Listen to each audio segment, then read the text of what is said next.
breaking news. Hurricane Matthew is gaining strength as it gets closer to the Florida coast, forcing thousands to evacuate. The storm is swirling through the Bahamas now, but could make landfall in the U.S. tonight. 1.5 million people in Florida have been urged to evacuate. The current death toll stands at 25, but that's expected to rise. We will be tracking the hurricane throughout the day with a live report from Florida in our next half hour. And we have an exclusive story coming out of Murfreesboro this morning. Two parents have been charged for the murder of their one-month-old daughter. Detectives spoke only to News Channel 5's Nick Barris this morning. Jason Ormond and Colleen Delaney are in the Rutherford County Jail for felony murder and aggravated child abuse charges. Their baby was found malnourished with broken ribs. The baby's crib, diapers, and clothes all tested positive for methamphetamine. Both parents have also tested positive for the drug. Also breaking this morning, police are trying to track down the driver who hit and killed a man in Antioch, but then never stopped. News Channel 5 Sophie Nielsen-Colding's at the scene on Murfreesboro Pike this morning. And Sophie, we know police have found the car, but no driver. Right, witnesses had described it as a silver sedan with heavy front end damage and missing a front windshield wiper too. Police found that just a mile and a half away. Take a look. This is where we are on Murfreesboro Pike. This is where they found the car on Mount View Road in front of a church. It's kind of a back road. It's pretty dark when we drove by there earlier this morning, but they say the car had been abandoned and there was no driver in sight.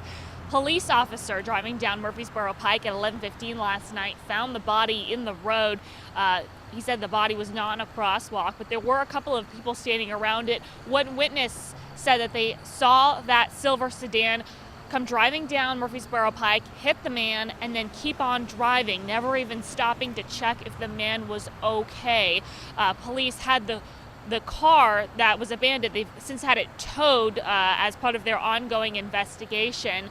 So far, all we know about this victim is that he's a 37-year-old man, and police, if they do find out his identity, they'll have to notify his family before they'll be able to tell us. As soon as we find out more about this investigation, we'll pass that information along to you. If you know anything about this crash, or you saw anything, or you may know any of the car involved, that silver sedan, you can call Crime Stoppers, 615-74-CRIME. Live in Antioch, Sophie Nielsen-Colding, News Channel 5. Thank you, Sophie. 4 people are dead after this violent head-on crash in Clarksville.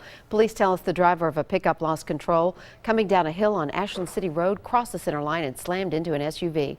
That driver and 3 people in the SUV were killed on impact. Their names have not been released.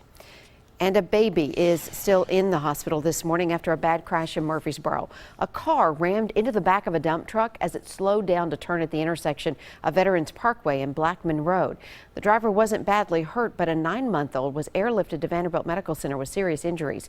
We're told the baby was in a car seat, but that car seat may have been installed incorrectly.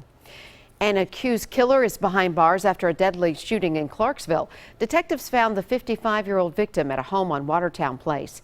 The suspect was arrested at the scene. So far, detectives haven't released their names or the possible motive. $10,000 is up for grabs for information about a downtown murder. Teddy Grassett was shot to death near the Country Music Hall of Fame. He was visiting from California and getting a ride with a friend when 2 men jumped out of a silver Impala, tried to rob them, then shot him. The car had a blue light around its license plate. If you know anything that can help, call Crime Stoppers, 615-74-CRIME, and you do not have to give your name. Spring Hill police are opening up about their former co-worker who is now accused of raping 2 women while on duty. Lieutenant Justin Whitwell says the officers are taking the allegations personally. It's almost like they've been, you could say, betrayed by one of their brothers. The TBI says Officer Christopher Odom used traffic stops to force women into sex. As soon as the department heard of the complaints, they put him on leave and then fired him once they confirmed the violation. Right now, the TBI is reviewing all of Odom's traffic stops to make sure there are not other victims. Spring Hill police, though, urge any victims to come forward. And we're learning more about a sexual assault at a yoga class. It happened at Hot Yoga on Elliston Place. Suspect Dondrick Perkins was exercising next to the victim. She tells police while she was lying on her back, Perkins got on top of her. She thought Perkins was an instructor at first, but then allegedly Perkins lifted up her shirt and tried to touch her. That's when the real instructor stepped in and kicked Perkins out.